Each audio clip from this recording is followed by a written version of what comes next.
नंद जी, ये सारे संसार को ज्ञात है कि महाराज वसुदेव और महारानी देवकी के विवाह के समय यह आकाशवाणी हुई थी कि देवकी का 8वां पुत्र ही कंस के पापों से संसार को मुक्ति दिलाएगा।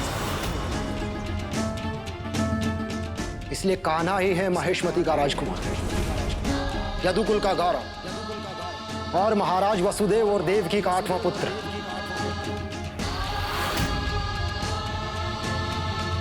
बस अक्रूर जी,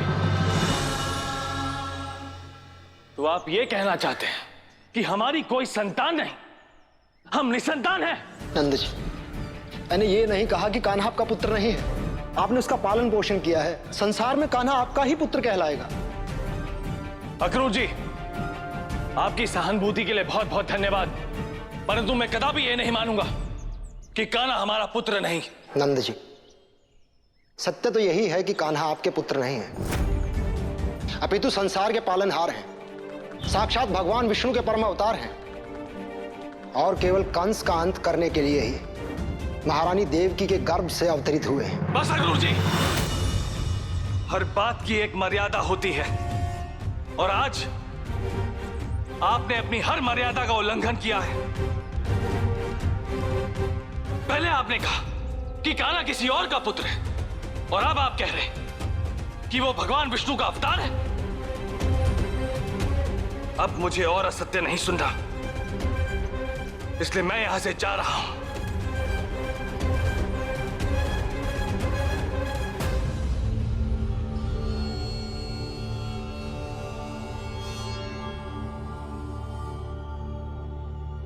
ठहरो नंद।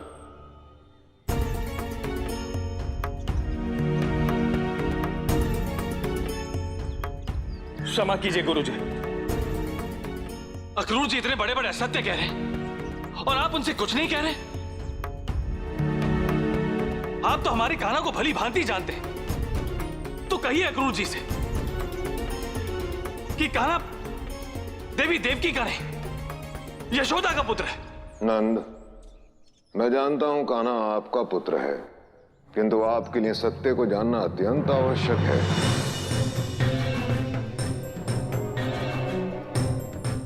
सत्य?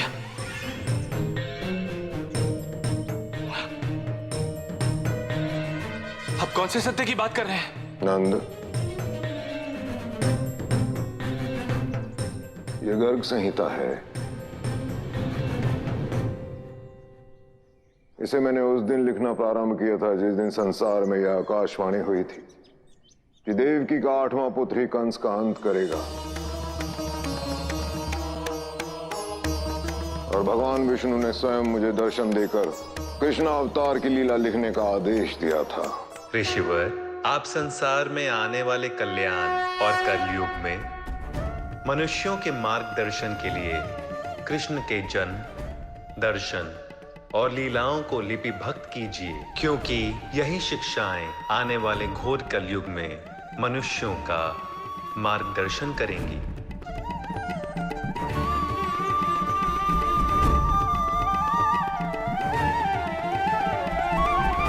नंद, इस संहिता का प्रारंभ देखो। प्रथम श्लोक।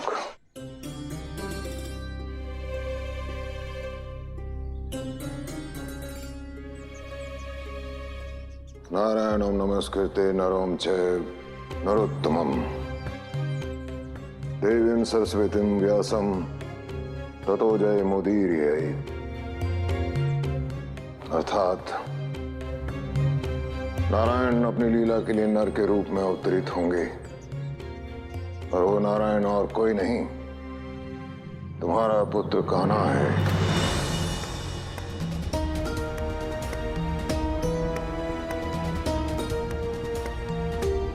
नहीं गुरुदेव,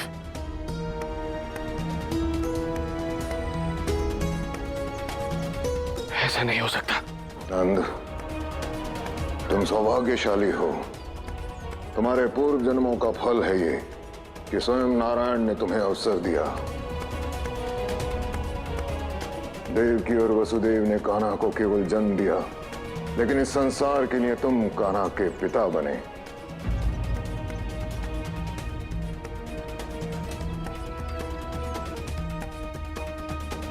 अपने मन को संभालो नंद, और उस सत्य को स्वीकार करो। तुम्हें अपने पुत्र को उस उद्देश्य की ओर अग्रसर करना होगा जिसके लिए उसका जन्म हुआ है।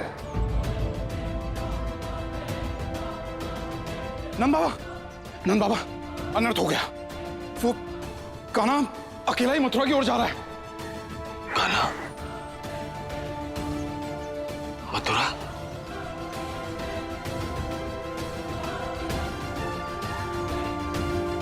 वो अवश्य ही कंस से युद्ध करने जा रहा होगा। अक्रूर जी, आप नंद को संभालिए, मैं कान्हा को रोकता हूं।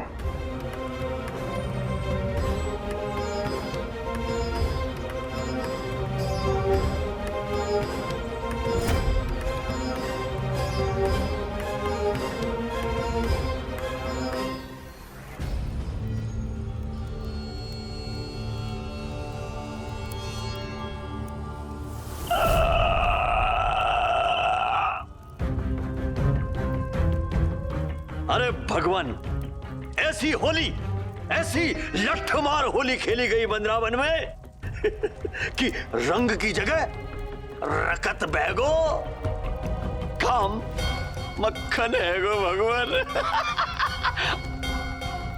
वृंदावन वासियों को तो उनकी भक्ति का फल मिल गया।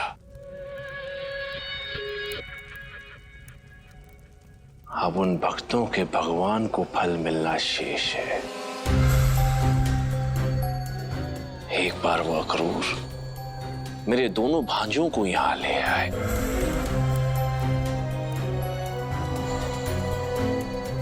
मेरा भांजा यहां आ रहा है। उत्सव की तैयारी कर भद्राक्ष, और ऐसा प्रतीत होना चाहिए कि ये उत्सव किसी विशेष उपलक्ष्य में आयोजित किया गया है।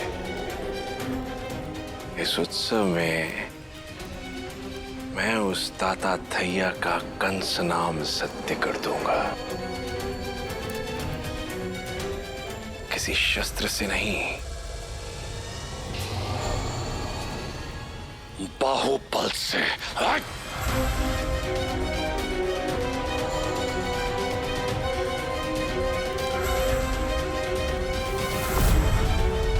रंग पंचमी की बधाई।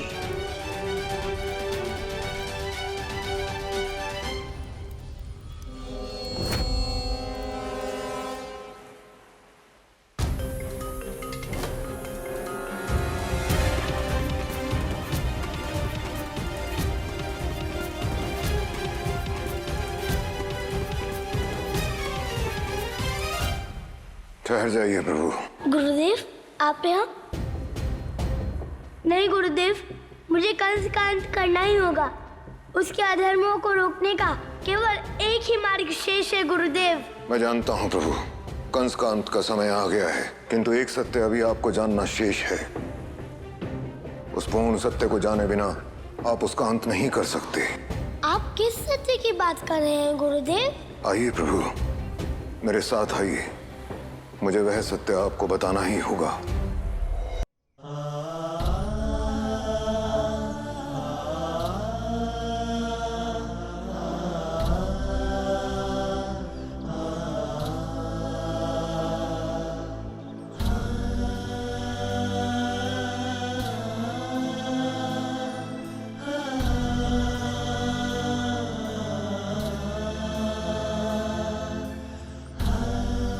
अरे नंद जी, आ गए आप? क्या कहा अक्रूर जी ने? किस आवश्यक कार्य के लिए बुलाया था उन्होंने? नंद जी, क्या बात? आप इतने शांत क्यों हैं? कुछ नहीं यशोदा, गुरुजी के आश्रम से चलकर आया हूं तो थक गया हूं।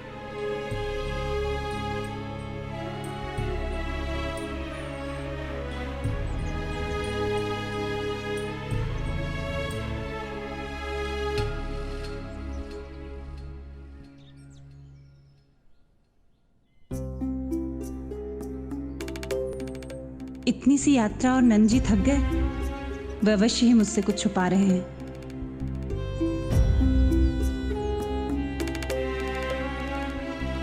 यशोदा, कैसे बताऊं तुमको ये सत्य? मैं जानता हूं तुम्हारे लिए कान्हा ही सब कुछ है। तुम्हारी ममता इस निर्मम सत्य को कभी स्वीकार नहीं कर पाएगी।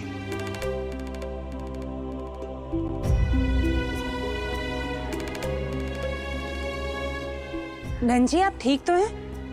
क्या हुआ? कुछ बोल क्यों नहीं रहे हैं? यशोदा, भोजन तैयार है?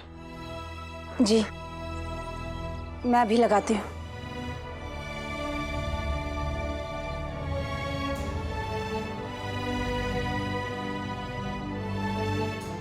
कान्हा आपका पुत्र नहीं है, महाराज वासुदेव और देवकी का पुत्र है। सत्य तो यही है कि कान्हा आपके पुत्र नहीं है, अपितु संसार के पालनहार हैं। साक्षात भगवान विष्णु के परम अवतार हैं। देवकी और वसुदेव ने कान्हा को केवल जन्म दिया, लेकिन इस संसार के लिए तुम कान्हा के पिता बने।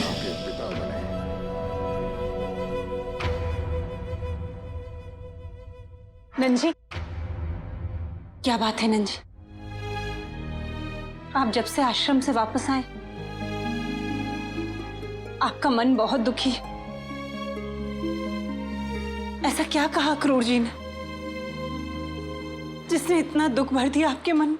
यशोदा, ये तो प्रसन्नता के अश्रु हैं। प्रसन्नता के अश्रु? मेरे कहने का अर्थ यह है कि इससे बड़ी प्रसन्नता और क्या हो सकती है कि हम कान्हा के माता पिता हैं। हम संसार के सबसे सौभाग्यशाली माता पिता हैं। नंजी, ये क्या हो गया नंजी को? कान्हा अश्रु?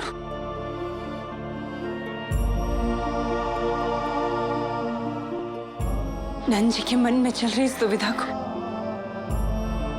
मुझे दूर करना ही होगा। बताइए गुरुदेव, सत्य क्या है? आप मुझे क्या बताना चाह रहे थे? प्रभु, नियति ने आपसे आपका सबसे बड़ा सत्य छिपाया है, और वो ये कि आप नंद और यशोदा के पुत्र नहीं हैं। अभी तो आपके वास्तविक माता पिता महारानी देवकी और महाराज वसुदेव हैं।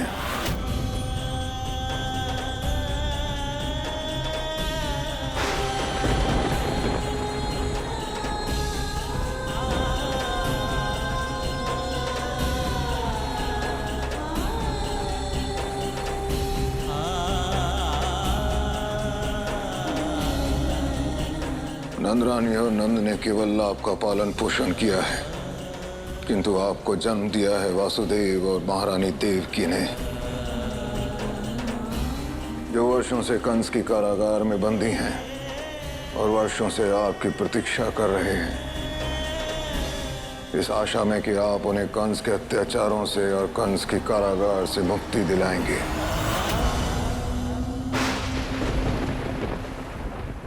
गुरुदेव, ये कैसा सत्य है? माता देवकी और पिता वासुदेव मेरे माया बाबा कैसे हो सकते हैं? किंतु यही सत्य है कान्हा, आप देवकी और वासुदेव की संतान हैं। नंद और यशोदा आपके पालक हैं, जन्मदाता नहीं। ये कैसा सत्य है जिस पर मन विश्वास ही नहीं कर रहा है? प्रभु, ये सब आप ही की लीला है, आप ही इसके रचयिता हैं। ये संसार तो आपकी इस लीला का साक्षी भर है। प्रत्येक कार्य, प्रत्येक भेद के पीछे आप ही खड़े हैं। संदेह के लिए स्थान ही कहाँ है प्रभु? गुरुदेव, मुझे ये बताइए कि ये सब कैसे घटा? देवकी वासुदेव के यहाँ आपका जन्म कंस का अंत करने के लिए ही हुआ था। यदि मेरा जन्म कंस का अंत करने के लिए हुआ था, तो मैंने अभी तक उसका अंत क्यों नहीं किया? किसकी प्रतीक्षा कर रहा हूँ मैं गुरुदेव? प्रभु, इसके पीछे भी आप ही का भेद है। कैसा भेद गुरुदेव? आपके प्रत्येक कार्य के पीछे एक लीला छिपी होती है। ये उस समय की बात है जब क्षीर सागर में आपने कृष्ण अवतार धारण करने का निर्णय लिया था।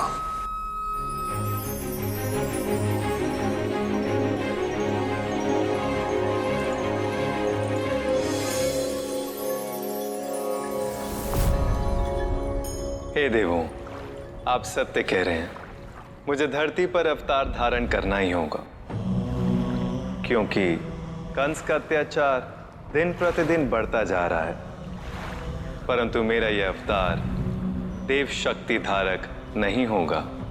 नारायण नारायण। किंतु प्रभु, यदि आपके इस अवतार के भीतर कोई देव शक्ति नहीं होगी तो इस पापी कंस का अंत कैसे होगा? देव ऋषि, अधर्म से पूर्व उससे उत्पन्न भय का नाश करना चाहिए। संसार के सभी मनुष्यों के मन से मुझे कंस का भय मिटाना होगा, और इस कार्य के लिए मुझे कृष्ण के रूप में साधारण मनुष्य बनकर अवतारित होना होगा देव ऋषि, ताकि साधारण मनुष्यों को भी इस बात का आभास हो जाए कि वो अपनी साधारण शक्तियों के द्वारा भी बड़े से बड़े आध्यात्मिक शक्तियों का नाश कर सकते हैं। नारायण नारायण। सत्य वचन प्रभु, सत्य वचन। आपकी महिमा अपरंपार है प्रभु। फिर आपने देवकी और वासुदेव को चुना और संसार में आकाशवाणी हुई। देवकी का 8वां पुत्र तुम्हारी हत्या करेगा कंस।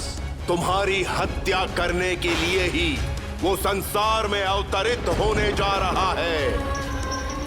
तेरी सारी संतानों को मारूंगा मैं, तब मारेंगे। प्रभु, इसके पीछे भी आप ही की लीला थी। आप चाहते तो संसार में पहले पुत्र के रूप में आकर देवकी वासुदेव का उद्धार कर सकते थे, किंतु आपके प्रत्येक कार्य के पीछे एक लीला छिपी होती है, और आपने देवकी के गर्भ से 8वें पुत्र के रूप में जन्म लिया।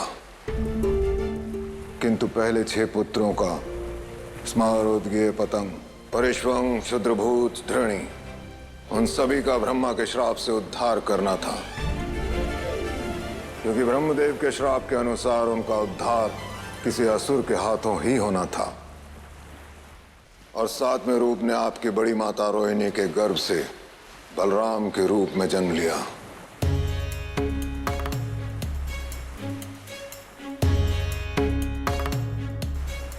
ये आप क्या कह रहे हैं गुरुदेव? हाँ प्रभु, बलराम आपके सगे भाई हैं। तत्पश्चात 8वें पुत्र के रूप में आपने देवकी के गर्भ से जन्म लिया, और जन्म के समय वासुदेव को स्वयं ही संकेत दिया। वासुदेव, इस बालक का जन्म संसार में अधर्म का नाश और धर्म की स्थापना के लिए हुआ है। इसे ना कोई बदल सकता है, ना टाल सकता है। जाओ जाओ, इस बालक को गोकुल में नंद के यहाँ ले जाओ। अपने मैया बाबा को उस अधर्मी कंस के कारावास में छोड़कर मैं ऐसा जीवन व्यतीत नहीं कर सकता। अपने मानव रूप में आपको कंस की उन शक्तियों का नाश करने की तैयारी करनी थी। कंस के फैलाए हुए भय को नष्ट करना था, माता देवकी की आहत ममता का न्याय करना था, मानवता की स्थापना करनी थी। कंस की मृत्यु से पहले कंस के मन में मृत्यु का भय पैदा करना था, ताकि संसार के सभी अधर्मियों को सीख मिल सके। इसीलिए आपने आकाशवाणी की, ताकि कंस के हृदय में मृत्यु का भय पैदा हो और उसे भान हो कि कंस का भी अंत हो सकता है। किंतु गुरुदेव, माता यशोदा की संतान वो बालिका ही। बालिका आपकी बहन विंध्यवासिनी देवी योगमाया थी, ब्रजमंडल की कुल देवी, जिनका जन्म आपके आशीर्वाद से हुआ था। वे आपकी सहायता करने आई थी, और कंस को आपके जन्म के विषय में सूचना देवी योगमाया ने ही दी थी। तुम्हें मारने वाला इस संसार में जन्म ले चुका है कंस, उसके द्वारा तुम्हारी मृत्यु निश्चित है कंस। अचंभित मत होइए प्रभु, इसके पीछे भी आप ही की लीला छिपी थी। कंस के मन में भय जगाकर आपने उसे उसके उद्देश्य से भ्रमित कर दिया। वो लगातार अपने असुर आपके पास भेजता रहा, और आप धीरे धीरे उसकी शक्तियों को नष्ट करते रहे। प्रभु, आपको ये इसलिए भी करना था क्योंकि कुछ लोग अपने कर्मों के कारण असुर हो गए थे, और आपको उनका उद्धार करना था। और जिसका आपने सबसे पहले उद्धार किया वो थी पूतना, जिसे आपने वामन अवतार में अपनी माता होने का वचन दिया था और द्वापर युग में कृष्ण अवतार में आपने उसका उद्धार किया।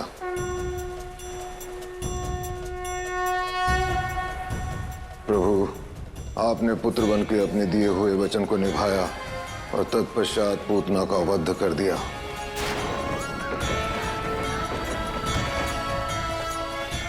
किंतु प्रभु, कंस आपकी इस लीला को कभी समझ नहीं पाया। इसी उद्देश्य से तो आपने अपना ये भेद स्वयं से भी छिपाया था और इसीलिए कंस भी कभी ये भेद नहीं जान पाया कि माता देवकी के और महाराज वासुदेव के 8वें पुत्र आप ही हैं।